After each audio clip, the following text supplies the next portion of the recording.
나이가 들면서 면역력도 떨어지고 피로는 더 쉽게 쌓이고 회복은 점점 느려지더라고요. 솔직히 좀 당황스러웠어요. 그래서 저는 1년 전부터 하루 1000mg 정도 먹던 비타민C를 무려 9배로 늘렸습니다. 그리고 제 몸에서 예상하지 못했던 변화들이 생기기 시작했죠. 심지어 건강검진에서는 사구체 열과율이 57에서 72로 나왔어요. 도대체 왜 이렇게까지 먹게 됐고 그동안 제 몸에서는 어떤 변화가 있었을까요? 지금부터 제가 직접 겪은 이야기를 말씀드리겠습니다. 안녕하세요. 건강의 이유입니다. 저는 비타민C를 20년 넘게 먹어왔어요. 그동안은 대체로 하루 1000mg 정도 먹었는데 수천 mg씩 먹는 메가도스는 솔직히 부담스러웠습니다. 비타민C를 이렇게까지 많이 먹어야 하나? 간이라도 나빠지면 어떡하지? 나 신장 수치도 안 좋은데 큰일 나는 거 아닌가?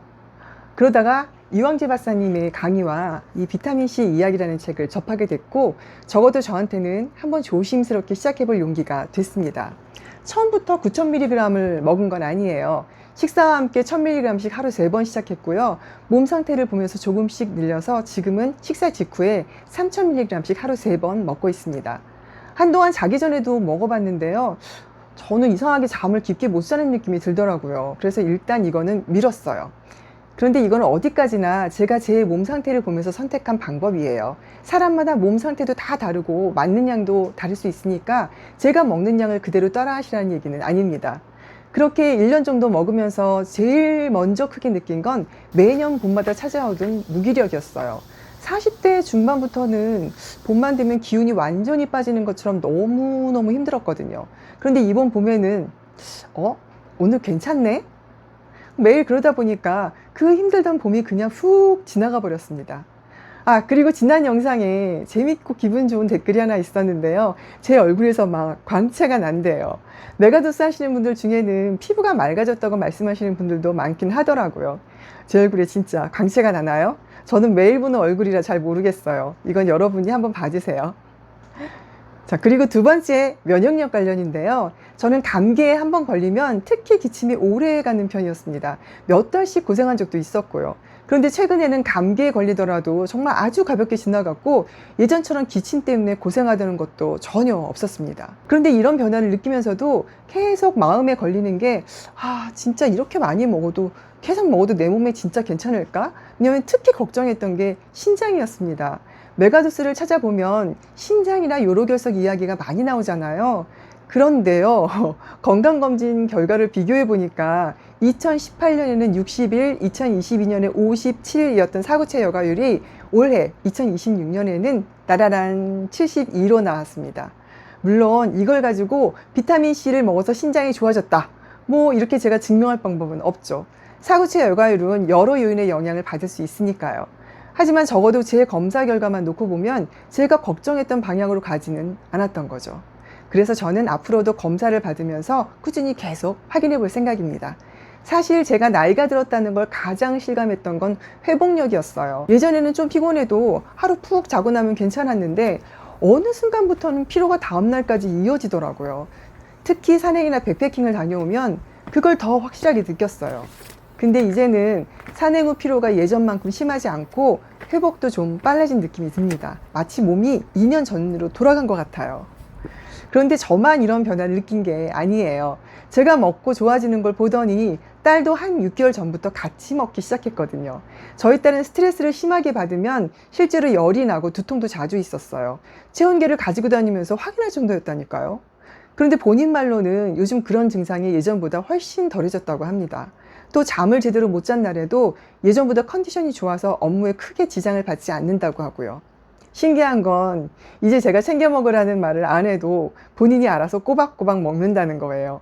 오히려 저한테 잔소리를 할 정도라니까요. 본인이 뭔가 다르다고 느끼긴 하나 봐요. 물론 지금까지 말씀드린 변화들이 모두 비타민C 때문이었다고 단정할 수는 없습니다. 이건 어디까지나 저희 가족의 경험이고 모든 사람에게 똑같은 변화가 생긴다는 뜻도 아닙니다. 제가 먹는 방법을 바꾼 뒤에 실제로 경험한 변화들을 말씀드리는 거예요. 그런데 이렇게 저도 계속 먹고 딸도 스스로 챙겨 먹기 시작하니까 앞으로도 가족이 함께 계속 먹을 건데 뭘로 먹는 게 좋을까? 하는 이런 고민이 생기더라고요. 첨가되는 다른 성분을 최소화해서 먹고 싶다면 사실 분말이 좋겠다 생각해서 분말을 먹어는 봤는데 근데 이게 생각보다 먹기가 힘들어요. 일단 굉장히 쉬어요. 쉬다 못해 막 써요. 우리 딸은 뭐 구역질까지 뭐 하더라고요. 그걸 보니까 이걸 하루에도 여러 번 먹는다는 건 쉽지 않겠더라고요. 저는 고운 분말형을 스쿱으로 떠먹는 걸 먹었었는데 외출 시에도 먹기도 너무 번거로웠어요. 그래서 가족들이 꾸준히 먹을 수 있는 게 뭔지 생각해보고 결국 가지고 다니기도 쉽고 나눠 먹기도 편한 정제 형태를 선택했습니다. 그런데 정제 형태의 비타민C 제품 정말 많잖아요. 제가 20년 동안 진짜 10종류도 넘게 먹어봤는데 막상 가족이 함께 계속 먹으려고 보니까 제품마다 하나씩 아쉬운 점이 있더라고요. 통에 든 대용량 제품은 열고 닫을 때마다 공기에 노출되다 보니까 나중에는 변색되는 게 신경 쓰였고요. 가지고 다니기도 불편했어요. 유명 제약회사 제품도 사봤는데 제가 궁금했던 원료 정보가 충분하지 않은 제품도 있었습니다. 그래서 기준을 3가지로 정했어요. 성분, 원료, 포장. 제가 비교한 제품 중에서는 이 고려온단이 비타민C 1000mg을 제외한 나머지 중량이 가장 적었습니다. 저는 하루에 여러 알을 먹으니까 한 알에서는 작은 차이라도 매일 먹으면 쌓이잖아요. 그래서 같은 비타민C 1000mg이라면 가능하면 다른 성분은 적은 쪽이 좋았어요. 원료 출처도 분명해요. 고려온단은 DSM사의 영국산 비타민C 원료를 국내에 독점 공급받아 만들고 있었고요. 포장도 하나씩 PTP로 개별 포장하고 그걸 다시 은박봉투에 넣어놨더라고요. 이건 정말 똑똑한 포장이에요. 햇빛과 습기로부터 안전하게 보관하기도 좋고 필요한 만큼 가지고 다니기도 편했습니다. 그래서 제가 지금 먹고 있는 건 고려온단 비타민C 1000mg이에요. 가격은 다른 제품보다 조금 비싼 편이에요. 저도 매일 먹는 거라 이게 제일 걸렸거든요. 그런데 한 박스씩 사는 것보다 묶음으로 구매하면 대략 한 30% 정도 더 저렴해지더라고요. 묶음 구매하면 사실 근데 유통기한이 걱정되시잖아요. 조사는 꼼꼼하게 해야죠. 제품 FAQ를 확인해 보니까 유통기한은 2년이고 제조일로부터 3개월 이내의 것만 배송한다고 되어 있었어요. 그리고 또 많이 물어보는 게 몇 살부터 먹을 수 있나요? 였는데요. 8살부터 먹을 수 있다고 안내되어 있었어요. 저희 집처럼 가족이 함께 먹는다면 묶음으로 구매해도 생각보다 부담이 크지 않겠더라고요. 그리고 용량이 1000mg이다 보니까 알약이 좀 클 수밖에 없죠. 큰 알약을 잘 못 삼키시는 분들은 불편할 수 있는데 생각보다 이렇게 손으로 쉽게 잘려요. 84세인 저희 어머니도 이렇게 반으로 잘라서 드시고 계세요. 또 비타민C를 먹고 속이 쓰리거나 소화가 불편할 수 있잖아요. 저는 그래서 공복에는 먹지 않고 식사 중이나 꼭 식사 직후에 먹습니다. 그래도 불편하시다면 양을 줄여서 본인에게 맞게 드시는 게 좋겠죠. 어쨌든 저희는 지금 저도 먹고 딸도 먹고 어머니도 함께 드시고 계십니다.